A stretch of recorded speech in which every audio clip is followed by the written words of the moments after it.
어떤 태도를 갖냐에 따라서 거기에서 이제 행동이 나오게 됩니다. 그 다음에 그 행동이 자동화되면 습관이 되면 성공한 사람은 습관의 주인이고 실패한 사람은 습관의 노예다라는 말처럼 결국은 어떤 습관을 갖느냐가 그 사람의 운명, 데스티니를 결정합니다. 사람에게, 특히 리더에게 있어서는 모든 것의 출발점은 결국 태도고요. 저는 갈망을 권합니다. 리더가 만족하고 멈추잖아요. 그러면 조직도 똑같이 멈춥니다. 급변한 세상에서 새로운 것에 대해서 호기심을 멈추지 않는 거죠. 리더는 등받이가 없는 의자에서 일하셔야 된다고 생각해요. 리더가 등받이에 이렇게 기대시고 뒤로 누우시는 순간 조직도 드러눕습니다. 예, 우리가 보통 이제 덕목 그러면 어떻게 보면 이제 리더가 갖춰야 될 요소라고 할 수 있는데요. 크게 세 가지로 저는 봅니다. 우선 리더는 실력이 있어야겠죠. 실력. 당연히 실력이 있어야겠죠. 역량이 있고 자신의 지식도 있을 거고요. 경험도 있을 거고. 이 모든 게 이제 실력에 들어갑니다. 두 번째는 리더라면 당연히 성과가 있어야 됩니다. 그가 올린 성과가 있어야겠죠. 그래야지 많은 또 팔로워들이, 추종자들이, 또 팀원들이 그 리더를 따를 테니까요. 세 번째는 저는 태도라고 봅니다. 리더가 갖춰야 될 제가 생각하기엔 가장 중요한 그 덕목은 리더가 갖춰야 될 올바른 태도라고 봅니다. 실력은 쌓으면 되고요. 그리고 성과는 그 실력이 잘 발휘되면 결과적으로 나오는 거거든요. 그런데 그 찰스 스윈돌이라는 분이 한 얘기처럼 세상에 일어나는 일은 10%고 나머지 90%는 그 일에 대한 우리의 반응이다. 즉 세상사에 대한 반응이 90%다. 우리는 태도의 주인이다. 이 말처럼요. 사실 리더는 자신이 어떤 태도를 선택하냐에 따라서 조직의 운명도 결정되고요. 또 성과도 결정되고요. 당연히 자기가 갖추게 되는 실력도 어떤 모양으로 이렇게 이루어질지 그 모든 것이 리더의 태도에서 시작된다고 저는 생각을 합니다. 그래서 저는 태도가 가장 리더가 갖춰야 될 실력, 성과를 넘어서는 중요한 덕목이 아닌가 싶습니다. 태도를 그냥 우리가 포털에 쳐보면요. 모양새, 자세, 마음, 생각, 입장 이런 걸 다 태도라고 합니다. 사실 태도가 굉장히 포괄적인 거거든요.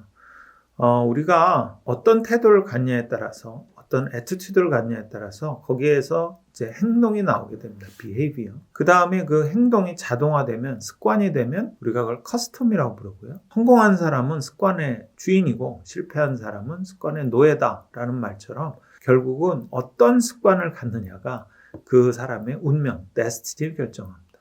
그래서 저는 A가 B를 만들고 애티튜드가 행동을 만들고 그 다음에 B가 C를 만들고 행동이 습관, 커스텀을 만들고 그리고 C가 D를 만든다. 운명을 만든다. 습관이 운명을 만든다. 전 이렇게 생각을 합니다. 그래서 모든 것의 출발점은 결국 사람에게, 특히 리더에게 있어서는 태도고요.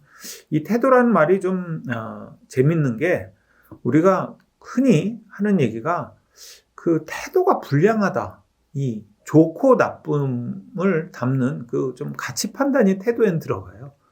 우리가 물론 나쁜 습관, 좋은 습관, 나쁜 행동, 좋은 행동 등등 하지만 이 불량이라는 말은 원천적으로 그것 자체가 잘못되었다.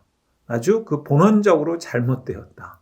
우리가 물건 불량품 그러면 그거는 개선해서 고장난 게 아니고 아예 그거는 잘못된 제품, 이게 제대로 안 나온 제품으로 생각을 하잖아요. 쓰다 고장난 게 아니고. 이 태도란 말엔 그게 들어가 있는 것 같아요. 태도가 불량이다. 그럼 이건 아주 그 원천부터, 아주 뿌리부터 고쳐야 되는 것처럼 많은 사람들이 태도 얘기를 하고 있거든요. 그래서 저 역시 모든 것의 시작은 태도고요. 리더가 갖춰야 될 가장 중요한 덕목은 리더가 결국 세상 일에 대해서 자기가 어떻게 반응하고 어떤 판단을 내리고 또 어떤 입장을 갖고 어떤 모양새로 사람들에게 어떤 행동을 보이느냐. 그래서 그 결과 그런 행동이 개인의 습관 또 조직의 습관이 돼서 그 조직과 자신의 운명을 결정하느냐. 이것에 집중해야 된다고 생각을 해서요. 리더의 태도라는 책을 쓰고 저는 여전히 좀 태도주의자입니다. 그래서 사람이든 조직이든 그 누구든 적어도 태도가 불량하다. 태도가 틀려 먹었다. 이런 말은 절대 들어서는 안 될 것 같아요. 저는 리더가 가져야 될 태도 첫 번째는 충직이라고 생각을 합니다. 근데 이게 충성과 다릅니다. 뭐 우리가 군대 왔냐? 지금 요즘에 어떤 데인데 충직이라는 단어를 쓰느냐라고 하는데 충성은요, 그냥 온 마음을 다해서 정성을 다하는 겁니다. 근데 충직은 충실하고 정직한 겁니다. 여기에는 정직하다는 거는 사회적이라는 말도 꽤 포함이 돼 있습니다. 친사회적이어야 됩니다. 여러분, 히틀러를 아무도 리더라고 생각하지 않습니다. 얼핏 히틀러가 아닌 걸 생각해 보면 뭐 팀원들을 뭐 동기부여하고 뭔가 자기의 목표로 끌어가고 얼핏 들으면 훌륭한 리더네 싶지만 히틀러는 굉장히 반사회적인 사람이었거든요. 정직하지 못했습니다. 인간에게 정직하지 못했고 또 인간애가 아예 없었고 그래서 히틀러는 절대 죽었다 깨나도 리더가 될 수 없는 겁니다. 리더라면 충실하고 정직하고 친사회적이어야 되거든요. 인턴이라는 영화에 보면 주인공 벤이 모의셀카를 찍습니다. 면접을 앞두고 제가 모의셀카를 찍는데 이 세 가지 얘기를 합니다. I'm loyal, I'm trustworthy, and I'm good in a crisis. 그러니까 나는 충성스럽고 trustworthy, 믿음직스럽고 신뢰가 가고 그리고 위기에 강하다. 이 세 가지를 얘기하는데 그 중에 두 가지를 합치면 충직입니다. 믿음직스럽고요. 또 그리고 일도 사람도 정말 온 마음을 다해서 대한다는 뜻이죠. 회사가 돈을 버는 방법은요, 딱 하나입니다. 어떤 회사든 똑같습니다. 회사가 돈을 버는 방법은요, 고객의 고민을 덜어주면서 돈을 버는 겁니다. 어떤 회사든 똑같습니다. 이건 제가 정말 자신 있게 말씀드릴 수 있습니다.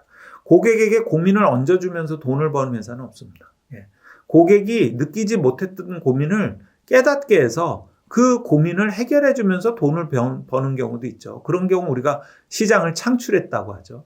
아니면 기존 시장에서 조금 더 고객의 고민을 조금 더 싸게 덜어준다. 이건 가격 경쟁력이 있는 거예요. 고객의 고민을 덜면서 돈을 버는 것이 이제 회사입니다. 그래서 회사에서는 늘 고객의 문제점을 해결하려고 노력을 하고요.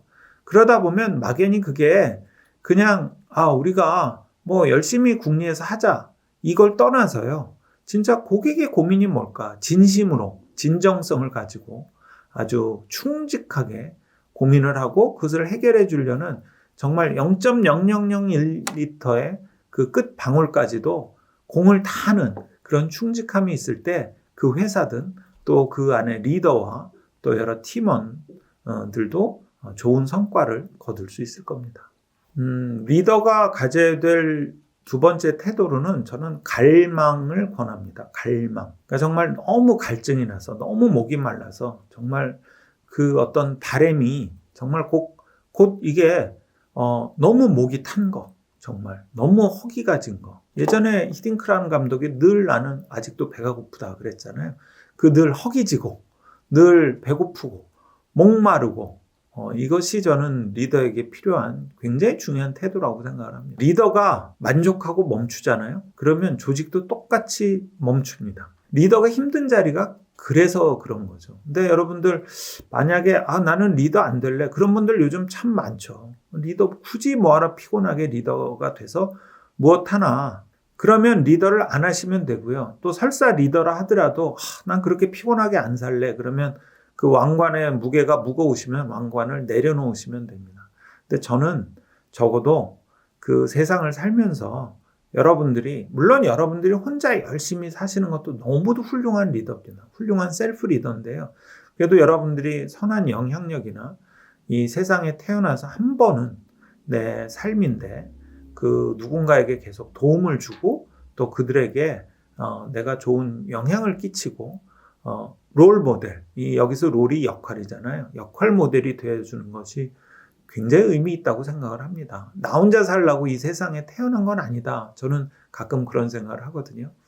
그래서 리더는 참 피곤하고 왕관도 무겁고 번거로운데 그거는 혼자 이렇게 지낼 때 그럴 때는 이제 그런 피곤함을 벗어 던질 수 있겠지만 내가 살면서 내 가족, 내 친구, 내 동료 또는 나를 보는 많은 사람들을 위해서 내가 어떤 성취감 또는 보상 또는 도움을 주려고 한다면 나는 늘 배가 고프고 목이 말라야 되는 거죠. 특히 요즘은 정말 하루가 다르게 너무도 많은 정보가 쏟아져 나오고 너무도 많은 기술의 변화가 있는 거죠. 한 예로 메타버스가 막 엄청나게 떠서 이게 작년쯤이었던 것 같아요.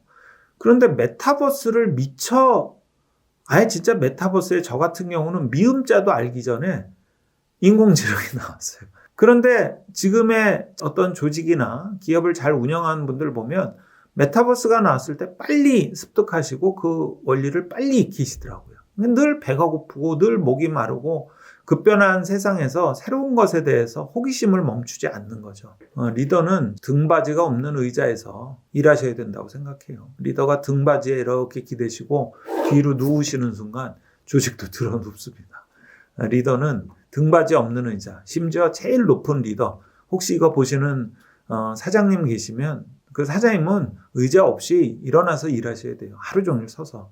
이렇게 리더는 힘들고 번거로운 자리지만 그만큼 또 자기가 갈증과 결핍을 계속 찾아내고 하나가 충족되면 또 새로운 걸 찾아내야죠.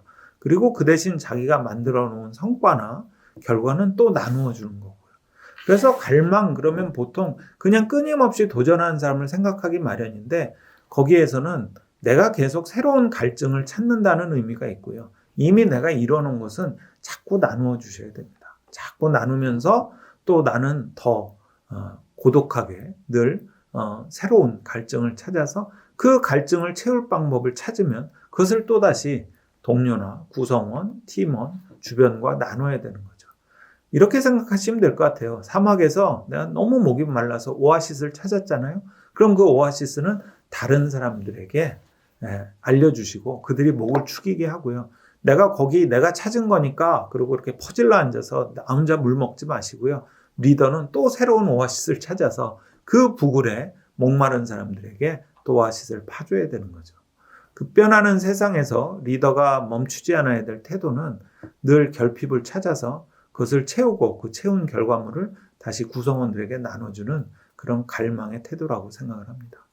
우선 리더분들, 잘된 리더들을 보면 본인이 그 일을 게을리하겠다 또는 일을 이렇게 좀 성의 없이 하겠다는 생각은 한치도 안 하시는 것 같아요. 물론 그러다 보면 너무 마이크로 매니징이다, 사장이냐 대리냐 막 이런 얘기도 하지만 사실 리더들은 제가 그 리더의 태도에서 강조한 첫 번째 태도, 충실하고 정직하게 모든 일과 사람을 대해야 합니다. 특히 일에 대해서 거짓말을 하거나 일을 그렇게 정성스럽지 않게 대하면 결국 일도요, 그 리더를 그렇게 대하거든요. 성의 없이, 그 다음에 결과 없이. 세상에서 가장 나쁜 벌레가 대충이라고 하잖아요. 그 대충이란 말처럼 리더가 일을 대충하거나 사람을 대충 대하면 결국 그건 반드시 부메랑으로 돌아오더라고요. 그래서 제가 본 그 리더, 잘된 리더, 현재까지도 오랫동안 리더의 자리를 유지하고 있는 그 리더들은 보면 자기가 일이든 사람이든 대충하거나 게을리하지 않더라고요. 끝까지 자기가 리더의 자리에 있는 한은 끝까지 열심히 하더라고요. 빌 게이츠라는 한 사람을 보면요. 이 사람이 MS를 자기가 창업을 하고 MS의 회장으로 있는 동안 MS의 발전을 위해서 엄청 열심히 노력을 했죠. 그래서 회사는 물론 여러 그 부작용도 있었겠지만 회사는 엄청나게 크게 성장을 했습니다. 지금 빌 게이츠는 어떤 봉사재단의 이사장이에요. 그런데 제가 조금 놀란 게 이 빌 게이츠는 그 봉사재단의 이사장으로 가서도 그냥 멋으로 이렇게 자기 만족으로 있는 게 아니고 그 봉사재단의 일도 정말 악착같이 열심히 하는 것 같아요. 우리나라에도 왔었고 계속 외부에도 심지어 일론 머스크한테도 화성에 로켓 쏠 돈 있으면 백신을 좀 사라라고 할 정도로 자신의 일에 아주 치밀하고 치열하더라고요. 그래서 저는 그 리더의 자리에 오른 사람들의 특징을 보면 무엇 하나 소홀히 하는 게 없다. 여러분 그 존 윅 윅이라는 영화, 최근에 존 윅 4를 개봉해서 저는 그 영화 대사 중에 되게 그 인상적인 게 있었어요. How to do anything is how to do everything 이라는 단어가 나오는데요. 한 가지를 보면 10가지를 안다. 한 가지 태도를 보면 10가지 태도가 나온다. 이런 말이 그 영화에서 몇 번 반복됩니다. 그것처럼 결국 리더는 어느 것 하나 소홀히 하지 않는 그런 리더가 훌륭한 리더고요. 저는 지금 그 높은 자리에 있는 또는 뭐 성과를 충분히 이룬 또 돈이나 어떤 위치와 관계없이 정말 어떤 소셜 리더라고 할 수 있는 그런 훌륭한 분들을 뵈면 이거 내가 예전에 한 일이고 이제 내가 뭐 이 일할 분번이냐 뭐 이런 얘기 안 하세요. 그분들은 여전히 자그마한 것부터 큰 것까지 위임을 하지만 늘 본인이 해야 될 때가 오면 어떤 작은 일이라도 기꺼이 본인이 또 그 아주 충직하게 일을 하시더라고요. 그래서 훌륭한 리더들의 특징은 끝까지 최선을 다한다. 그것도 꼼꼼하게 최선을 다한다. 예, 대충 하지 않는다. 이건 것 같아요. 우리가 팔로워 참이 마땅한 번역어가 없어요. 추종자들이라고 많이들 얘기하는데 저는 이제 편의상 책에서 팀원이라고 표현을 많이 했습니다. 이 팔로워는요. 그냥 팔로잉 하는 사람이 아닙니다. 예, 팔로워들은 분명히 자기 의지가 있어야 됩니다. 여러분들 SNS 할 때 팔로잉 누르시면 여러분들 뜻으로 누르지 않나요? 그게 뭐 자동으로 여러분들을 팔로워로 만드는 건 아니잖아요. 팔로워라 하더라도 언젠간 리더가 될 사람들이기 때문에 리더의 역할을 해야 되기 때문에 늘 자기 의지를 갖고 있는 게 중요합니다. 나중에 그냥 영혼도 없이 다 탈탈 털어서 그냥 무의지 또는 의지나 내 생각 주관이 없어지면요. 어찌어찌해서 리더의 자리로 올라가도 그 다음엔 자기가 끌고 갈 수 있는 힘이 없어집니다. 왜냐하면 이미 그 힘을 예전에 다 빼버렸거든요. 그래서 팔로워는 분명히 자기 의지로 어떤 리더를 따라가거나 혹은 리더를 교체하거나 아니면 새로운 리더와 함께 일을 하거나 할 자기 의지가 굉장히 중요합니다. 또 하나는 아직은 리더가 아니기 때문에 팔로워는 그 어떤 문화나 또는 현실에 분명히 좀 양보해야 되는 부분이 큽니다. 리더가 있고요. 팔로워가 있고요. 그리고 매니저가 있습니다. 매니저는 늘 현상을 유지하려는 사람들을 우리가 흔히 매니저라고 하죠. 그래서 매니저십에 대한 얘기가 많습니다. 근데 우리는 특히 우리 한국 책은 제가 보니까 다 매니저십을 써놓고 리더십이라고 얘기하고 있는 책들이 많은 것 같아요. 근데 사실 그건 대부분 매니저십입니다. 진짜 리더는 자꾸 변화하고 혁신하고 깨려는 사람들이거든요. 그 깨는 거, 변화하는 거, 혁신하는 거, 그게 리더의 숙제고요. 그걸 쫓아가는 팔로워들도 사실 굉장히 피곤하죠. 예, 그리고 힘도 들고요. 그리고 이게 옳은 길인가, 특히 내 성공과 성장을 위해서 바람직한 일인가 생각을 많이 하게 되고, 저는 그 생각을 멈추시면 안 된다는 겁니다. 그게 리더에게, 팔로워에게 서로 굉장히 중요하고, 특히 팔로워가 리더가 될 준비를 하시면서 늘 자기가 유지해야 되는 자기의 주관인 거죠.